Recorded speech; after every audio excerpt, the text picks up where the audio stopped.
Welcome to AtHome Magazine's Designer Insight Roundtable discussion with landscapers, landscape designers, and landscape architects. We are discussing eco-friendly landscape design, planting, and what we all can do to preserve our natural ecosystems in the gardens and landscapes we design. We have the power to manage the issue. This roundtable was designed to answer the many questions we receive from our readers with regard to eco-friendly landscape design and gardens in this particular area of the Northeast. And we are sitting here today with these influential professionals to help us better understand what issues we face.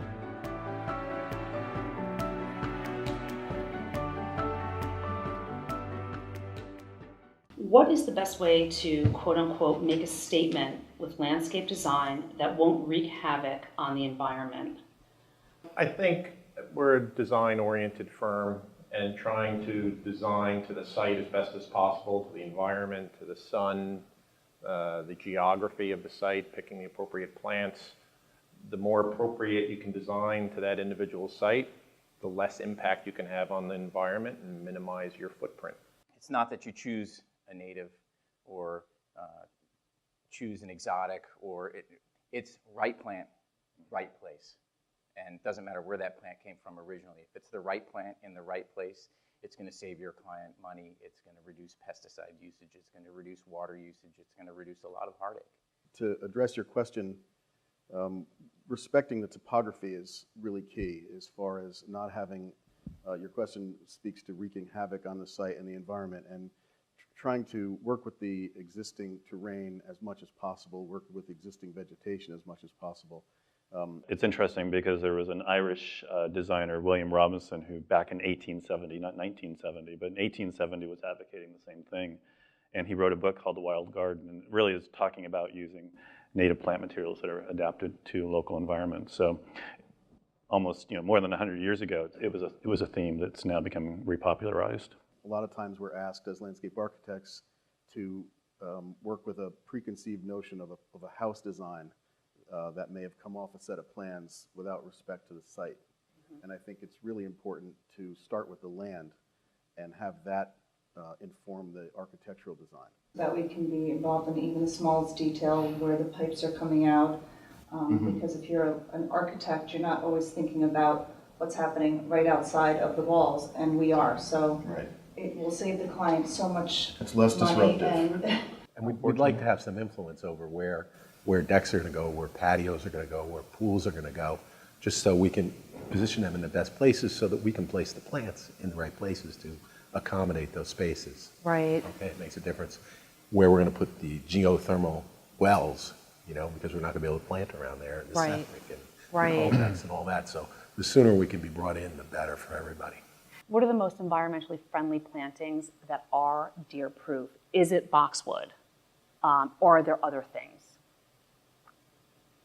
Deer-proof? Deer-proof. There's almost It's a non-existent Misnomer. Okay, so And I think the more deer-proof. that it's used, the more people think that it is out there, that I can come up with an entire palette for your property that's deer-proof, and it's just not true.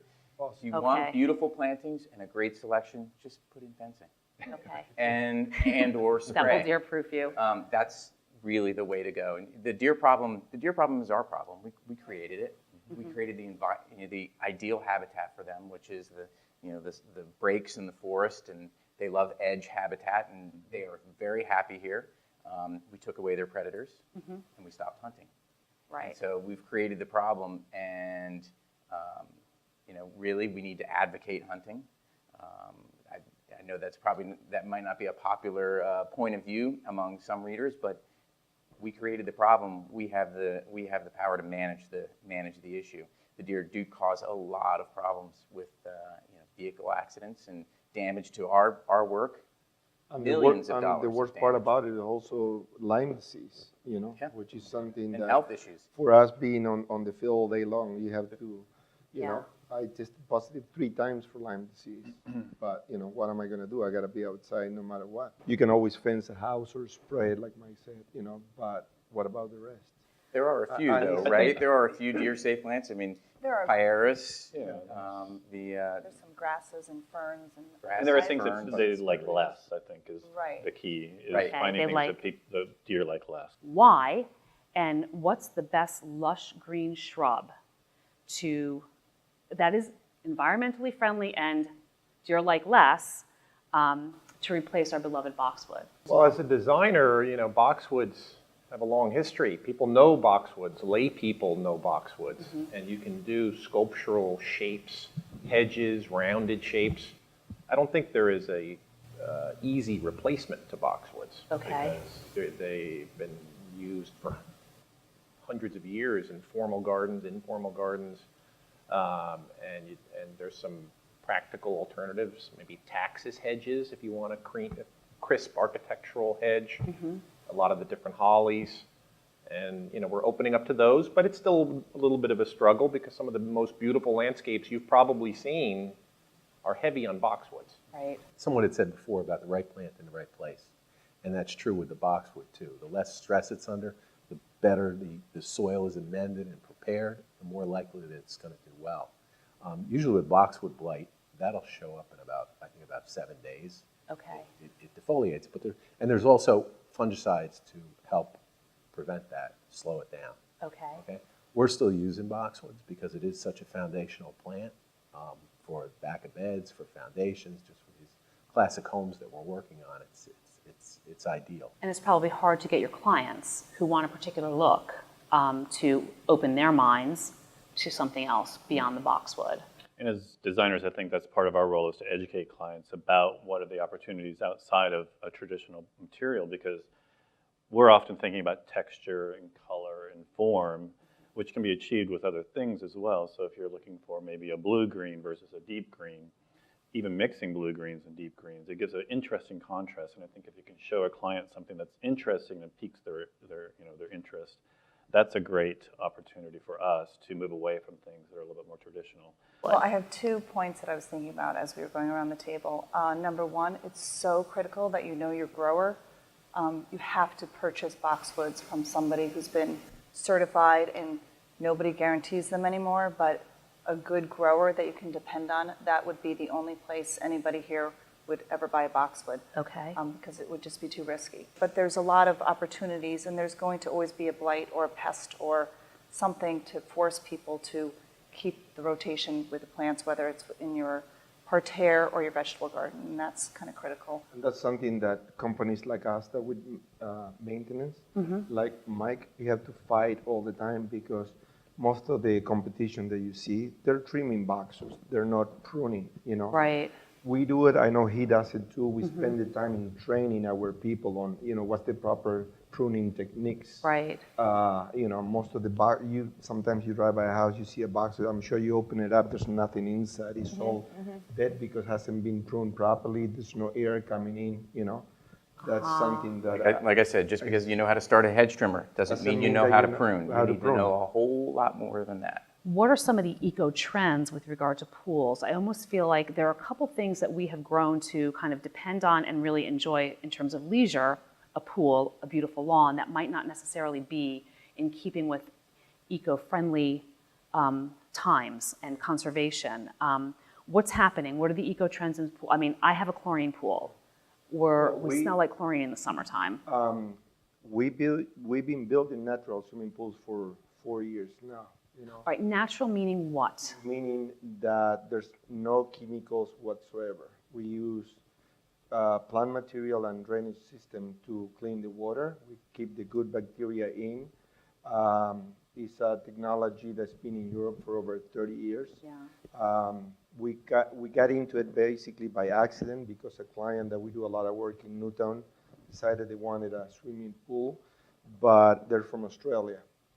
And her brother that has been fighting cancer for many, many years told them, listen, if you're going to build a pool, stay away from chlorine. And they did all the research, got us, into it. And so right away, we got involved. We went to Germany. We went directly to the source and trying to learn, and as the moment that we saw it, we fell in love with it, And And we built already 4 in Connecticut. We're studying a new one. And basically, it's like an enclosed wetland system where we try to do what nature does on a controlled, site. Once you get to know it, the system is pretty simple, It's green all the way around because we don't need big pumps to run it, low energy Right. pumps, and the results are great. They're not for everybody because if a frog goes into the water, the frog is going to be happily swimming, gosh. and we have a pool that we did in near the Connecticut, the Hartford area, where the guy is a doctor and he's a big doctor and didn't want to have his daughter swimming in chlorine. So he opted for this way, and she names the frogs. She knows who they are and where they are. The water's clear is basically what you have is you have your swimming area, and then you need to have what we call a regeneration zone that could be attached to the vessel or could be somewhere else where you don't see it. Okay. That normally needs to be about 50% of the area of the swimming area at least. Okay. And that's where we do all the drainage system and all the planting material to the filtration. It also has a biofilter that is helping take away some small particles, not very, very small because we want all the good bacteria, and microorganisms to stay there. And also has a system of kind of like skimmers or gutters to take anything that is on the surface, like leaves, pollen, or Skims that off? to take it from the top, like you do on a regular Okay. swimming pool. But a lot of that is done by gravity. The connection from the swimming vessel to the regeneration zone. We were in one in Germany near Augsburg, and when we got there, this is a community pool that is about 300 people. Most community pools in Germany now are built natural. They've been for the last few years, and one or every other private pool is being natural. So they're way ahead of us. Wow. And on this particular one, you see this huge pool with waterfalls and rocks and all, but I didn't see the regeneration zone is behind a hill there because they needed to be so big and they want to maintain it there. So, like I said, it could be right next to it or it could be somewhere else. What should we be planting to help? Or is that just crazy? Is there no help for this horrible thing that's happening out there with the bees? We need them. They keep things going. Steve, do you want to answer that? Pollinator gardens have become a lot more popular in the last few years. We've done them at schools, a few schools, and that moves on to the homes. And there's certain plants that we can use in there, echinacea plants, agastache, some grasses, and they're beautiful. And there's a lot of activity, and it's a great way to get the kids involved. Oh, good idea. So start them young and help them understand that bees are integral to our ecosystem. Cut back on the pesticides. It's not what you should plant, it's what you should stop spraying. Okay. We're killing Stop killing them. killing them off. And bees are foragers, so I mean they travel within a limited radius of where their hives are too. So you know that if you're using less pesticides locally, that There are two things that I worry about. One is with the organic revolution in lawn care. There's a lot more clover and flowering activity that happens in the lawn. If somebody is spraying a pesticide while those clover are blooming, that's trouble. You're really going to take a hit on the bees there. I mean, simply cut the grass first, then spray. Or choose an alternative product like a cedar oil. The cedar oil is actually used inside of hives to take care of pests that bother the bees in their hives, certain types of beetles and whatnot. I'm not exactly sure, but so it's not harmful to them, but it's very effective on ticks. It's also effective on mosquitoes. So cedar oil for tick spray. Okay, does that mean, and again, another question that's just coming up in this dialogue, does that mean that if you want to have your backyard, your garden sprayed for ticks, we should actually ask the people that are spraying, the organic company that comes and sprays, are you using cedar oil? And if they say no, can we can we ask? Do you have cedar? Do you know to use it? I think you always gotta ask your company You should what know. they're spraying Okay. with, no matter what, if it's tick control, deer repellent, or, any type of fungicide, you wanna be involved on what product they're using, because there's a variety of products around, and maybe you wanna be, you have to be more concerned and be on the safe side. For more tips and advice on eco-friendly landscapes, please refer to Green Earth Landscaping in AtHome's March-April 2016 issue.